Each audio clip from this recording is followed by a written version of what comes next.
حضور کے آخری نبی ہونے کا عقیدہ ہم رکھتے ہیں، کیا یہ عقیدہ کسی دنیا دار کا بنایا ہوا ہے؟ کیا یہ عقیدہ کسی مولوی صاحب نے یا کسی پیر صاحب نے بنایا ہے؟ تو یہ عقیدہ نہ تو کسی دنیا دار نے بنایا ہے، نہ یہ کسی مولوی صاحب کا بنایا ہوا ہے، نہ یہ کسی پیر صاحب کا بنایا ہوا ہے۔ عقیدہ ختم نبوت وہ عقیدہ ہے جو عرش والے خدا نے بنایا ہے، مدینے والے مصطفیٰ نے بنایا ہے۔ یہ جو میں نے آپ سب حضرات کے سامنے قرآن کی آیت پڑھی ہے، اس کا ذرا ترجمہ سماعت کر لیں۔ ارشاد فرمایا، ما کان محمد ابا احد من رجالکم، محمد صلی اللہ علیہ وآلہ وسلم تمہارے مردوں میں سے کسی کے باپ نہیں ہیں، ولیکن رسول اللہ، ہاں وہ اللہ کے رسول ہیں، وخاتم النبیین، اور نبیوں میں سے آخری نبی بھی ہیں۔ اب یہ قرآن بتا رہا ہے کہ نبی پاک صلی اللہ علیہ وآلہ وسلم نبیوں میں آخری نبی ہیں۔ یہ جو لفظ خاتم ہے، اس کو دو طرح سے پڑھا جا سکتا ہے، دو قراءتیں ہیں، تا کے فتح کے ساتھ بھی خاتم، اور تا کے نیچے کسرہ کے ساتھ بھی خاتم، دونوں طرح سے پڑھ سکتے ہیں۔ اگر اس کو خاتم پڑھیں گے تو خاتم کا معنی ہوتا ہے مہر۔ اب خاتم النبیین کا معنی یہ بنے گا کہ اللہ نے محمد صلی اللہ علیہ وآلہ وسلم کے ساتھ نبیوں کے سلسلے پر مہر لگا دی ہے۔ اور آپ جانتے ہیں کہ مہر آخر میں لگائی جاتی ہے۔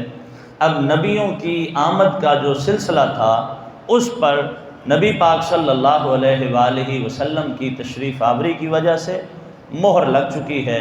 اب حضور کے بعد کوئی دوسرا نبی نہیں آئے گا۔ اگر خاتم پڑھیں، تا کے نیچے کسرہ پڑھیں، تو خاتم کا معنی ہوتا ہے ختم کرنے والا۔ اب اس کا معنی یہ بنے گا کہ محمد صلی اللہ علیہ وآلہ وسلم تمہارے مردوں میں سے کسی کے باپ نہیں ہیں، لیکن وہ اللہ کے رسول بھی ہیں اور نبیوں کے سلسلے کو ختم کرنے والے بھی ہیں، نبیوں کے سلسلے کو ختم کرنے والے۔ اب یہ اللہ فرما رہا ہے تو ختم نبوت کا عقیدہ یہ خود ہمیں اللہ رب العزت نے عطا فرمایا ہے۔ قرآن کی ایک اور آیت، سبحان اللہ کو ذرا پیار سے، سورہ البقرہ کی ابتدائی آیات میں سے ایک آیت یہ ہے جس میں اللہ تعالیٰ نے ختم نبوت کو بیان فرمایا، ایمان والوں کی، متقین کی نشانیاں بیان کی۔ متقین کون ہوتے ہیں؟ ھدی للمتقین، یہ قرآن متقین کے لیے ہدایت ہے۔ پھر آگے متقین کی نشانیاں بیان کی، صفات بیان کی۔ متقین وہ ہوتے ہیں الذین یؤمنون بالغیب، جو غیب پر ایمان رکھتے ہیں، بن دیکھے ایمان رکھتے ہیں۔ جیسے اللہ تعالیٰ کو ہم نے دیکھا نہیں ہے، بن دیکھے اللہ کی ذات پر ایمان رکھتے ہیں۔ یہ ایمان والوں کی صفت ہے، متقین کی صفت۔ آگے دوسری، وَيُقِيمُونَ الصَّلَاةَ، متقین وہ ہوتے ہیں جو نماز قائم رکھتے ہیں۔ وَمِمَّا رَزَقْنَاهُمْ يُنْفِقُونَ، جو کچھ اللہ انہیں دیتا ہے وہ اللہ کے دیے ہوئے میں سے خرچ کرتے ہیں، اللہ کے بندوں کو دیتے ہیں، اللہ کی راہ میں خرچ کرتے ہیں۔ دوسری آیت جو اللہ اس کے ساتھ ہی ہے، جس میں اللہ تعالیٰ نے متقین کی نشانیاں بیان فرمائی، فرمایا الذین یؤمنون بما انزل الیک، متقین ایمان والے وہ ہیں جو اس پر ایمان رکھتے ہیں جو آپ پر نازل کیا گیا، وما انزل من قبلک، اور اس پر ایمان رکھتے ہیں جو آپ سے پہلے نازل کیا گیا۔ جو آپ پر نازل کیا گیا اس پر بھی ایمان، جو آپ سے پہلے نازل کیا گیا اس پر بھی ایمان۔ اگر کسی اور نبی نے آنا ہوتا، اگر کسی اور نبی پر وحی آنی ہوتی، تو جس طرح قرآن میں وما انزل من قبلک کے لفظ ہیں جو آپ سے پہلے نازل کیا گیا، اسی طرح وما انزل من بعدک کے لفظ بھی ہوتے کہ متقی وہ ہوتے ہیں جو اس پر بھی ایمان رکھتے ہیں جو آپ کے بعد نازل کیا گیا، تو وما انزل من قبلک کے لفظ قرآن میں ہیں، وما انزل من بعدک کے لفظ قرآن میں نہیں ہیں۔ اللہ قرآن میں بتانا چاہتا ہے جتنے بھی نبی آئے ہیں وہ میرے محبوب سے پہلے آئے ہیں، نہ میرے حبیب کے بعد کسی نبی نے آنا ہے، نہ اس نبی پر کوئی وحی آنی ہے۔ اب قرآن مجید کی دوسری آیت میں بھی اللہ تعالیٰ نے عقیدہ ختم نبوت بیان فرما دیا، اور نبی پاک صلی اللہ علیہ وآلہ وسلم سے کثرت کے ساتھ احادیث ہیں جن میں یہ بتایا گیا کہ نبی پاک صلی اللہ علیہ وآلہ وسلم آخری نبی ہیں۔ اس سے پہلے ایک اور بات سنیے گا، جتنے بھی نبی آئے وہ اعلان کرتے رہے کہ ہمارے بعد ایک ایسا نبی آئے گا جو اللہ کا محبوب ہوگا، اللہ کا پیارا ہوگا، تم نے اس نبی کی مدد بھی کرنی ہے، اس نبی کا کلمہ بھی پڑھنا ہے۔ ہر نبی نے بشارت دی اور اپنے بعد آنے والے نبی کی خوشخبری سنائی۔ حضرت عیسیٰ علیہ السلام کے حوالہ سے قرآن میں موجود ہے کہ عیسیٰ علیہ السلام اپنی قوم کو خطاب فرما رہے تھے، وَإِذْ قَالَ عِيسَى ابْنُ مَرْيَمَ، اور جب کہا عیسیٰ بن مریم نے کہ اے میری قوم والو، وَمُبَشِّرًا بِرَسُولٍ يَأْتِي مِن بَعْدِهِ اسْمُهُ احمد، میں خوشخبری دینے لگا ہوں میرے بعد ایک رسول آئے گا، اس رسول کا نام احمد ہوگا۔ زمین پہ اس کا نام محمد، آسمانوں پہ اس کا نام احمد ہوگا۔ عیسیٰ علیہ السلام نے اپنے بعد آنے والے نبی پاک صلی اللہ علیہ وآلہ وسلم کی خوشخبری سنائی، لیکن نبی پاک صلی اللہ علیہ وآلہ وسلم نے یہ نہیں فرمایا کہ میرے بعد کوئی نبی آئے گا، یہ نہیں فرمایا کہ میرے بعد کوئی رسول آئے گا، بلکہ آپ فرماتے تھے انا العاقب، میں عاقب ہوں۔ عاقب کون ہوتا ہے؟ خود حدیث میں وضاحت ہے، الذی، عاقب وہ ہوتا ہے کہ جس کے بعد کوئی نبی نہیں ہوتا، الذی لیس بعدہ نبی، فرمایا جس کے بعد کوئی نبی نہ ہو اس کو عاقب کہتے ہیں، اور اللہ نے مجھے عاقب بنا کے بھیجا ہے، اللہ نے مجھے آخری نبی بنا کے بھیجا ہے۔ تو آپ نے اپنے بعد کسی بھی نبی کی کوئی خوشخبری، کوئی بشارت نہیں دی، بلکہ آپ فرماتے تھے کہ میں آخری نبی ہوں۔ اور ایک اور حدیث بھی سنیں، نبی پاک صلی اللہ علیہ وآلہ وسلم کا علم دیکھیں، آپ پہلے فرماتے تھے وَإِنَّهُ سَيَكُونُ عَنْ قَرِيبٍ فی امتی، میری امت میں کذابون ثلاثون، کذاب ہوں گے اور وہ 30 ہوں گے، جھوٹے ہوں گے، کذاب ہوں گے اور وہ 30 ہوں گے، کلہم یزعم انہ نبی، ان میں سے ہر ایک یہ کہے گا، ہر ایک یہ خیال کرے گا کہ میں نبی ہوں، ہر ایک یہ خیال کرے گا کہ میں رسول ہوں۔ لیکن اے میرا کلمہ پڑھنے والوں، میرے غلاموں، تم کسی کے دھوکے میں، کسی کے فریب میں نہ آنا، انا خاتم النبیین لا نبی بعدی، اللہ نے مجھے آخری نبی بنا کے بھیجا ہے، میرے بعد نہ کوئی نبی آئے گا نہ کوئی رسول آئے گا۔ اب یہ عقیدہ قرآن دے رہا ہے، یہ عقیدہ مصطفیٰ صلی اللہ علیہ وآلہ وسلم کا فرمان دے رہا ہے۔ اور یہ بات بھی ذہن نشین کر لیں کہ نبی پاک صلی اللہ علیہ وآلہ وسلم کے بعد اللہ تعالیٰ نے نبیوں کو بھیجنا بند کر دیا ہے، اور ایمان والوں نے نئے نبیوں کو ماننا بند کر دیا ہے۔ نہ اللہ تعالیٰ نے کسی نئے نبی کو بھیجنا ہے، نہ ایمان والوں نے کسی نئے نبی کو ماننا ہے۔ اس کا مطلب ہے ایمان والا وہی ہے جو حضور کی ختم نبوت پہ ایمان رکھتا ہے، جس کا عقیدہ ہے کہ نبی آخر الزمان صلی اللہ علیہ وآلہ وسلم آخری نبی ہیں۔ قرآن مجید میں اللہ فرماتا ہے بسم اللہ الرحمن الرحیم، قل هو اللہ احد، آپ فرما دیں اللہ ایک ہے۔ اب اگر کوئی بدبخت یہ کہے کہ اللہ ایک نہیں ہے، وہ مسلمان ہے؟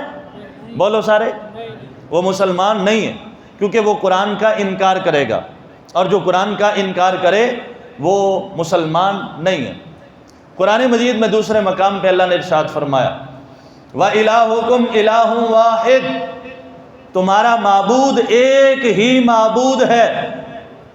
اب اگر کوئی بندہ کہے کہ معبود 3 ہیں، وہ مسلمان ہے؟ اگر کوئی کہے کہ معبود ایک نہیں، ایک سے زیادہ معبود ہیں، کیا وہ بندہ مسلمان ہے؟ وہ دائرہ اسلام سے خارج ہے۔ کیوں؟ وہ قرآن کا انکار کر رہا ہے۔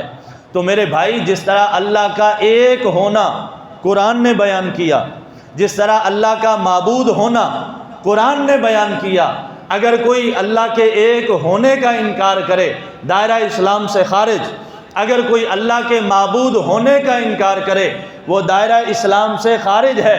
اسی طرح میرے نبی صلی اللہ علیہ وآلہ وسلم کا آخری نبی ہونا یہ بھی قرآن نے بیان کیا ہے۔ جو بندہ حضور کے آخری نبی ہونے کا انکار کرے گا وہ بھی دائرہ اسلام سے خارج ہے۔ ایمان والا وہی ہے جو میرے نبی کو آخری نبی مانتا ہے، جس کا عقیدہ ہے، ایمان ہے کہ حضور کے بعد کوئی اور نبی نہیں ہے۔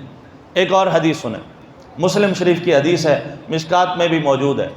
نبی رحمت صلی اللہ علیہ وآلہ وسلم نے ارشاد فرمایا کہ فضلت علی الانبیاء بستن، اللہ تعالیٰ نے مجھے 6 چیزیں ایسی عطا فرمائی ہیں کہ وہ کسی نبی کو، کسی رسول کو بھی عطا نہیں فرمائی، اور ان 6 چیزوں کے ساتھ اللہ نے مجھے فضیلت عطا فرمائی ہے، وہ صرف میرے پاس ہیں، کسی اور نبی کو، کسی اور رسول کو بھی نہیں ملی۔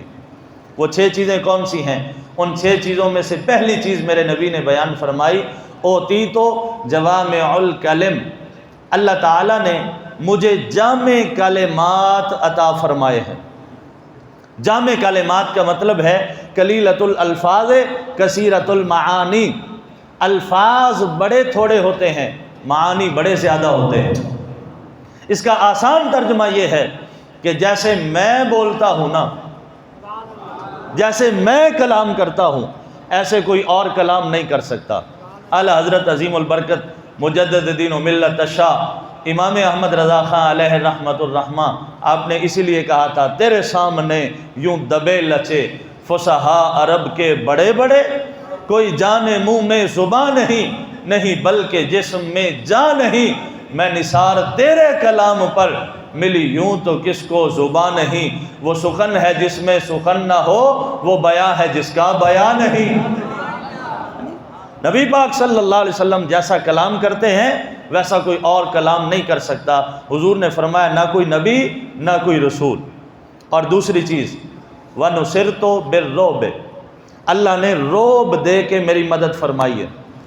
اس کا مطلب ہے جیسا روب میرے نبی کے پاس ہے ایسا روب کسی اور کے پاس نہیں۔ اور حضور کا روب اتنا تھا کہ اپنے دشمن سے 1 مہینے کا سفر دور ہوتے، دشمن کے اوپر پہلے ہی آپ کا روب طاری ہو جاتا تھا، اتنا زیادہ روب۔ تیسری چیز نبی پاک صلی اللہ علیہ وآلہ وسلم نے ارشاد فرمایا وَأُحِلَّتْ لِيَ الْغَنَائِمُ، اللہ تعالیٰ نے میرے لیے غنیمتوں کو حلال فرما دیا۔ پہلے لوگوں کے لیے، پہلے نبیوں کے لیے، ان کی امتوں کے لیے غنیمتیں حلال نہیں تھی، اللہ نے میرے لیے غنیمتیں حلال فرما دی۔ چوتھی چیز سنیں جی، فرمایا وَجُعِلَتْ لِيَ الْأَرْضُ مَسْجِدًا وَطُهُورًا، پہلے نبیوں کے لیے، ان نبیوں کی امتوں کے لیے یہ ایک دستور تھا، قانون تھا کہ عبادت گاہ میں تو عبادت کر سکتے ہو، عبادت گاہ سے باہر کسی اور جگہ پہ عبادت کرنے کی کسی کو کوئی اجازت نہیں۔ فرمایا اللہ نے مجھے یہ فضیلت عطا فرمائی کہ ساری زمین کو میرے لیے مسجد بنا دیا ہے۔ نعرہ تکبیر، نعرہ رسالت، نعرہ حیدری، تاجدار ختم نبوت، زندہ باد، تاجدار ختم نبوت، زندہ باد، تاجدار ختم نبوت، زندہ باد، زندہ باد۔ آج اگر مسجد سے باہر جہاں دل کرے مصلی ڈال کے نماز پڑھ لیتے ہو، یہ مصطفیٰ جان رحمت کا صدقہ ہے، یہ حضور کے وسیلے سے ہے۔ وَجُعِلَتْ لِيَ الْأَرْضُ مَسْجِدًا وَطُهُورًا، ساری زمین کو جو اللہ نے پاک کیا ہے یہ میرے نبی کی نسبت سے، نبی کے طفیل، نبی کی برکت سے پاک کیا ہے۔ اور 5ویں چیز میرے نبی نے بیان فرمائی کہ باقی جتنے بھی نبی آئے، ہر نبی کی نبوت کا جو ایریا تھا وہ محدود تھا۔ کوئی ایک علاقے کا نبی، کوئی ایک بستی کا نبی، کوئی 2 بستیوں کا نبی، کوئی ایک شہر کا نبی، کوئی 2 شہروں کا نبی، ہر ایک نبی کی نبوت کا جو ایریا باؤنڈری تھی وہ محدود تھی۔ اور جب اللہ نے میری باری آئی، فرمایا ارسلت الی الخلق کافہ، اللہ نے مجھے ساری کائنات کا رسول بنا کے بھیجا۔ اور قرآن میں اللہ نے اعلان فرمایا وما ارسلناک الا کافۃ للناس، اے حبیب ہم نے آپ کو ساری کائنات کا رسول بنا کے بھیجا ہے۔ یہ چیز بھی صرف، اور دیکھیے اگر نبی پاک صلی اللہ علیہ وسلم کے اوپر نبوت ختم نہ کرنا ہوتی تو پھر جس طرح باقی نبی کوئی ایک شہر کا، کوئی ایک علاقے کا، کوئی ایک بستی کا، اسی طرح نبی پاک صلی اللہ علیہ وسلم کی جو نبوت ہوتی نا وہ بھی محدود ہوتی، وہ بھی کسی ایک علاقے یا کسی ایک بستی کے لیے ہوتی۔ لیکن چونکہ اللہ نے اپنے محبوب کے اوپر نبوت کے سلسلے کو ختم کرنا تھا تو فرمایا محبوب ہم نے آپ کو ساری کائنات کا رسول بنا دیا ہے، اب کسی اور نئے نبی کی، کسی رسول کی کوئی ضرورت ہی کوئی نہیں ہے۔ چھٹی چیز جو نبی علیہ السلام نے بیان فرمائی، سنیے گا ذرا، جو صرف مجھے ملی کسی اور کو نہیں ملی، وَخُتِمَ بِالنَّبِيُّونَ، اللہ نے میرے اوپر نبوت کا سلسلہ بند کر دیا ہے، نبوت کا سلسلہ ختم کر دیا۔ اب نبی پاک صلی اللہ علیہ وسلم خود فرما رہے ہیں کہ میں نبیوں میں سے آخری نبی ہوں۔ کوئی بندہ یہ کہے کہ نبی علیہ السلام آخری نبی نہیں ہے، اس کا مطلب ہے وہ اللہ کے قرآن کا بھی منکر ہے، مصطفیٰ جان رحمت کے فرمان کا بھی منکر ہے۔ جو اللہ کے قرآن کا منکر ہو اور نبی رحمت صلی اللہ علیہ وسلم کے فرمان کا منکر ہو وہ مسلمان نہیں ہو سکتا، وہ کافر ہے، وہ دائرہ اسلام سے خارج ہے، اس کا دین کے ساتھ، اسلام کے ساتھ کوئی تعلق نہیں ہے۔ وہ دنیا کے جس بھی حصے میں رہنے والا ہو، وہ مسلمہ کذاب ہو یا مرزا غلام احمد قادیانی ہو، جو اللہ کے قرآن کا منکر ہے اس کا دین کے ساتھ، اسلام کے ساتھ کوئی تعلق نہیں ہے۔ نبی ماننا تو دور کی بات، ہم تو اسے مسلمان بھی نہیں سمجھتے۔ اگر آپ کا بھی یہی عقیدہ ہے جو میرا ہے تو سبحان اللہ کہنا چاہیے آپ ساتھ۔ اور یہ وہ عقیدہ ہے جس کے لیے ہمارے اسلاف نے، ہمارے بزرگوں نے قربانیاں دی۔ حضرت حبیب بن زید رضی اللہ تعالی عنہ، حضور کے غلام، چھابڑی فروش ہیں، یہ سر کے اوپر ٹوکرا رکھ کے نا مدینہ کی گلیوں میں کھجوریں بیچتے تھے۔ 12 بچے تھے ان کے، جسم بالکل کمزور، انتہائی کمزور بدن تھا، دبلے پتلے۔ نبی پاک صلی اللہ علیہ وآلہ وسلم کے پاس خط بھیجا اس نے، اور کئی روایتوں میں ہے وہ خود آیا مسلمہ کذاب حضور کے پاس، کہنے لگا میرے ساتھ معاہدہ کر لیں۔ معاہدہ یہ کرنا ہے کہ جب تک آپ اس ظاہری دنیا میں ہیں تب تک آپ نبی ہیں، اور جب آپ کا وصال ہو جائے گا تو آپ کے بعد میں نبی بنوں گا، یہ آپ مجھے لکھ دیں۔ دوسرا معاہدہ کہنے لگا وہ یہ کریں آپ میرے ساتھ کہ اگر آپ اس بات پہ نہیں آتے تو اس بات پہ آ جائیں، عرب کو آدھا آدھا کر لیتے ہیں، آدھا عرب آپ رکھ لیں، آدھا عرب مجھے دے دیں، آدھے عرب کے آپ نبی بن جائیں اور آدھے عرب کا میں نبی بن جاتا ہوں۔ جب اس نے یہ بات کی تو نبی پاک صلی اللہ علیہ وسلم کے ہاتھ مبارک میں ایک چھڑی تھی، فرمایا مجھے رب کی عزت کی قسم ہے تو آدھے عرب کی بات کرتا ہے، میں تجھے یہ چھڑی بھی نہیں دوں گا۔ آدھا عرب مانگ رہا ہے، تجھے تو ایک چھڑی بھی نہیں ملے گی۔ اب اس کو جواب لکھا گیا، اس جواب میں لکھا تھا مسلمہ کذاب۔ کاذب کا معنی ہوتا ہے جھوٹ بولنے والا، اور کذاب کا معنی ہوتا ہے بہت زیادہ جھوٹ بولنے والا۔ اس خط پہ یہ لکھا تھا۔ نبی پاک صلی اللہ علیہ وسلم نے فرمایا ہاں جی کون ہے جو یہ خط مسلمہ کذاب کے پاس لے کے جائے؟ حضرت حبیب بن زید بیٹھے تھے صحابہ میں، کھجور کھا رہے تھے، کھجور منہ میں تھی، جلدی کے ساتھ اٹھے اور کہنے لگے یا رسول اللہ یہ نوکری میں کرتا ہوں، میں یہ خدمت کروں گا۔ کھجور منہ میں تھی، جب بولے نا تو وہ کھجور کے ذرے، کھجور کے ریشے منہ سے نکلے تو صحابہ کے منہ کے اوپر پڑے۔ ایک صاحب کہنے لگے اللہ کے بندے پہلے کھجور کھا لیتا پھر جواب دے دیتا۔ کہنے لگے کہ میں کھجور پوری کرتا، کھجور کھانے میں لگا رہتا، اگر حضور کسی اور کی ڈیوٹی لگا دیتے پھر یہ سعادت، یہ نوکری کسی اور کے حصے میں آ جاتی پھر، اس لیے میں نے جلدی کی۔ نبی پاک صلی اللہ علیہ وسلم نے فرمایا چلو ٹھیک ہے۔ حضرت حبیب بن زید رضی اللہ تعالیٰ عنہ تیار ہوئے۔ صحابہ کہتے ہیں جانے کا انداز اس جوان کا بڑا انوکھا تھا، بڑا نرالا تھا، کمزور اور انتہائی لاغر جسم، لیکن جب وہ کسی گھوڑے کے اوپر بیٹھا نا، لگتا تھا سب سے دلیر بندہ یہ ہے، سب سے بہادر آدمی یہ ہے۔ حضور کی ختم نبوت کا مسئلہ تھا، نبی کی عزت کا مسئلہ تھا، ہمیں لگا کہ یہ کوئی سب سے بڑا بہادر اور جری انسان ہے، تو وہ سواری کے اوپر سوار ہوئے، چلے گئے مسیلمہ کذاب کی طرف۔ جب وہاں پہنچے نا تو وہاں جانے کا انداز بھی بڑا انوکھا اور نرالا تھا۔ دیکھا مسیلمہ کذاب بیٹھا ہے، اس کے سامنے جا کے نیزہ گاڑ دیا، اور بڑے روب کے ساتھ، بڑے جلال کے ساتھ نیزہ گاڑا۔ اس نے دیکھا کہ یہ کون ہے، آج تک ایسی جرت کسی نے نہیں کی، اس انداز سے میرے سامنے آنے کی آج تک کسی نے ہمت نہیں کی، یہ کون ہے جس نے اتنی ہمت کی ہے؟ اس نے پوچھا کون ہو؟ حضرت حبیب بن زید نے بلند آواز سے پکار کے کہا میں رسول اللہ کا خادم ہوں، میں نوکر مصطفیٰ ہوں صلی اللہ علیہ وسلم۔ اس نے کہا لاؤ اس کو میرے پاس۔ حضرت حبیب بن زید کو لایا گیا، خط دیا، پاس ایک شخص کھڑا تھا، مسیلمہ نے اس شخص سے کہا یہ خط کیا ہے ذرا پڑھو۔ اب اس خط کی ابتدائی عبارت یہ تھی مسیلمہ کذاب۔ جب وہ خط پڑھنے والے نے خط پڑھ کے سنایا نا، اور لکھا تھا مسیلمہ کذاب۔ اب ایک بندہ وہ اپنے آپ کو نبی کہتا تھا، اس کے بڑے ماننے والے تھے، جب اس کو کذاب کہا گیا اس کے تو تیور بدل گئے، اس کے تو چہرے کا رنگ اڑ گیا، کہنے لگا بس اس سے آگے نہیں پڑھنا۔ حضرت حبیب بن زید کے پاس تلوار لے کے کھڑا ہو گیا، تیرے نبی نے مجھے کذاب کہا ہے، بتا تیرا کیا خیال ہے؟ حضرت حبیب بن زید نے بڑے اطمینان سے فرمایا جو میرے نبی کا خیال ہے وہی میرا خیال ہے۔ اگر آپ کا بھی یہی خیال ہے تو سبحان اللہ کہو۔ میرا خیال میرے نبی کے خیال سے جدا کیسے ہو سکتا ہے؟ اس نے تلوار ماری، حضرت حبیب بن زید کا ایک ہاتھ کاٹ دیا۔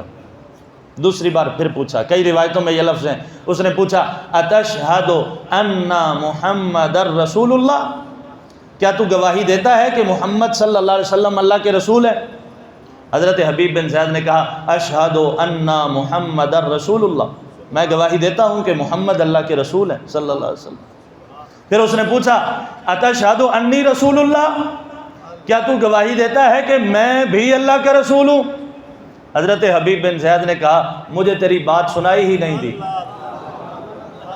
تو نے کیا کہا؟ مجھے سنائی نہیں دیا۔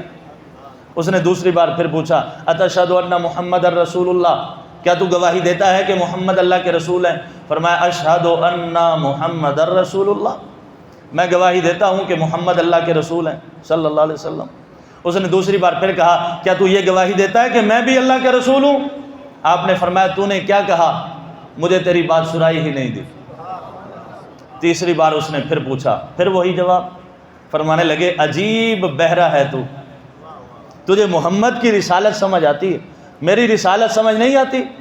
ایک جملہ کہوں اگر آپ کا ذوق اجازت دے تو، اس کا مطلب یہ ہوا کہ ایمان والے کو بے ایمان کی باتوں پہ توجہ نہیں دینی چاہیے۔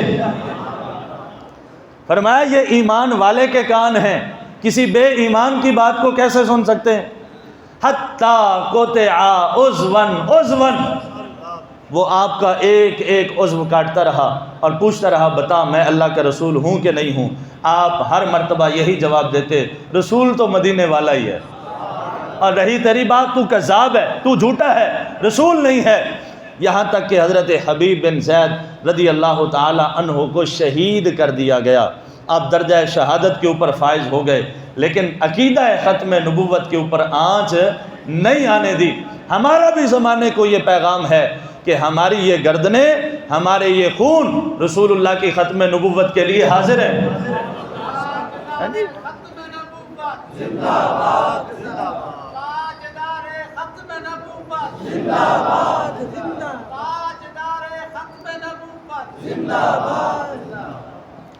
اور ادھر نبی پاک صلی اللہ علیہ وسلم مدینہ شریف میں مسجد میں صحابہ کے جھرمٹ میں تشریف فرما ہے، ایک دم حضور کی آنکھوں سے آنسو بہنا شروع ہو گئے۔ صحابہ کہتے ہیں یا رسول اللہ رونے کا سبب کیا ہے؟ فرمایا میرے غلام حبیب بن زید کو شہید کر دیا گیا ہے۔ نبی علیہ السلام دیکھ بھی رہے اور رو بھی رہے ہیں، حضرت حبیب بن زید کے غم میں آنکھوں سے آنسو بہا رہے ہیں۔ تو یہ وہ عقیدہ ہے جس کے لیے ہمارے بزرگوں نے قربانیاں پیش کی ہیں۔ ایک اور شخص تھا جس نے نبوت کا اعلان کیا، یمن کا رہنے والا تھا، نام تھا اس کا اسود انسی۔ اس نے جب نبی ہونے کا اعلان کیا، نبوت کا اعلان کیا، تو اس کا طریقہ تھا کہ لوگوں کو اپنے پاس بلاتا اور کہتا کہ کہو میں نبی ہوں۔ جو کہتا اس کو چھوڑ دیتا، جو نہ کہتا یہ اس کو سخت سے سخت سزا دیتا۔